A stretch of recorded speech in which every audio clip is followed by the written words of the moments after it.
kembali dalam renungan harian GMI Ebenezer.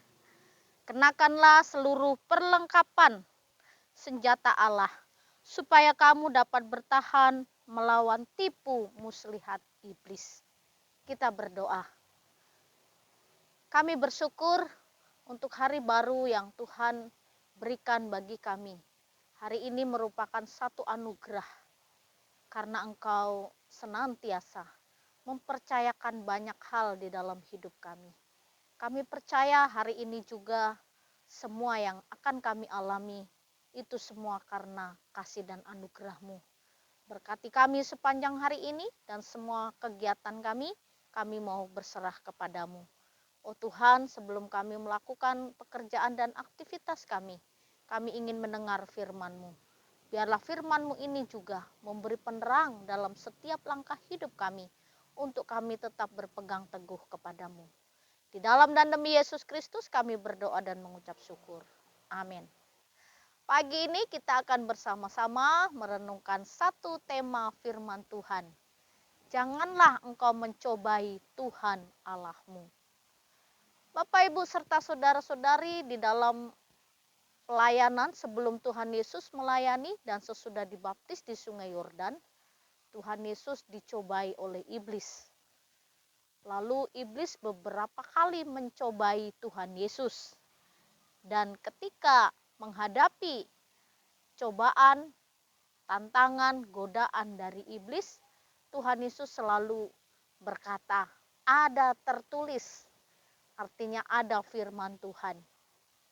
Dan untuk melawan iblis, kita harus berpegang teguh kepada firman Allah. Kalau kita berpegang teguh pada firman Tuhan, maka kita akan memperoleh kemenangan. Dan pada suatu hari, ini yang iblis katakan kepada Tuhan Yesus. Lalu berkata kepadanya, jika engkau anak Allah, jatuhkanlah dirimu ke bawah.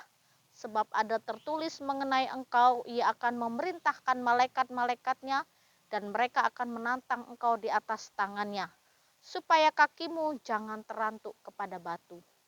Yesus berkata kepadanya, kepada iblis, ada pula tertulis, janganlah engkau mencobai Tuhan Allahmu. Ini tertulis di dalam Matius pasal 4 ayat yang ke-6 sampai ke-7. Yesus katakan, janganlah engkau mencobai Tuhan Allahmu. Iblis mencobai Tuhan Yesus. Kalau engkau anak Allah, jatuhkanlah dirimu ke bawah. Ketika itu iblis bawa Tuhan Yesus di atas bumbungan bait Allah. Kalau engkau anak Allah, jatuhkanlah dirimu. Dan lihatlah bahwa malaikat-malaikat akan menatang engkau di tangannya dan kakimu tidak terantuk kepada batu. Bapak, Ibu, serta saudara-saudari, Tuhan Yesus melawan iblis. Janganlah engkau mencobai Tuhan Allahmu. Nah, ini menjadi satu pelajaran penting dalam hidup kita. Pernahkah kita mencobai Tuhan dalam hidup kita? Jangan mencobai Tuhan Allahmu dengan apapun. Bagaimana cara kita mencobai Tuhan Allah? Kita sakit, harus berobat ke dokter. Tapi karena kita memiliki iman teguh, tidak perlu dokter, tidak perlu berobat. Itu namanya mencobai. Karena kita percaya Tuhan pasti menolong, pasti menyembuhkan, mujizat terjadi. Nah, ini salah satu yang namanya mencobai Tuhan. Lalu banyak hal kita seolah-olah menguji Tuhan. Kita yang paling hebat. Nah, firman Tuhan pagi ini kita diingatkan, janganlah mencobai Tuhan Allahmu. Jadi dalam segala hal milikilah hikmat Tuhan, pimpinan Tuhan, penyertaan Tuhan. Meskipun kita punya Allah, Sang Pemberi mujizat, tapi ketika kita sakit, kita juga harus berobat ke dokter. Lewat dokter, lewat obat-obatan, Tuhan bisa menyembuhkan. Lalu Bapak, Ibu, serta saudara-saudari, bagaimana orang-orang yang sudah sakit puluhan tahun gak sembuh-sembuh? Apakah mujizat Tuhan atau apakah Tuhan tidak mengasihi kita lagi?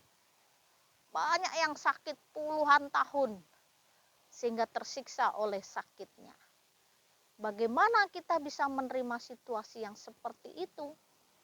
Bapak, Ibu, serta saudara-saudari, iblis selalu menggoda kita untuk melawan Tuhan, memberontak kepada Allah. Tapi bagi kita, anak-anak Tuhan, percayalah, sehelai rambut pun jatuh ke bumi ini, Tuhan tahu. Dan Tuhan juga tahu apa yang sedang kita hadapi dan apa yang akan kita alami. Oleh karena itu, kita harus tetap memiliki hikmat, iman yang sungguh, berjaga-jaga dan berdoa dengan tekun. Itulah menjadi kekuatan di dalam hidup kita. Oleh karena itu, tetaplah kuat di dalam Tuhan. Kita berdoa. Kami mau belajar memahami kebenaran firman. Meskipun dalam situasi yang sulit, kami percaya bahwa Tuhan memberi kebenaran dan kebenaran-Mu membawa terang di tengah hidup kami. Di dalam dan demi Yesus Kristus kami berdoa dan mengucap syukur. Amin. Selamat pagi, Tuhan Yesus memberkati.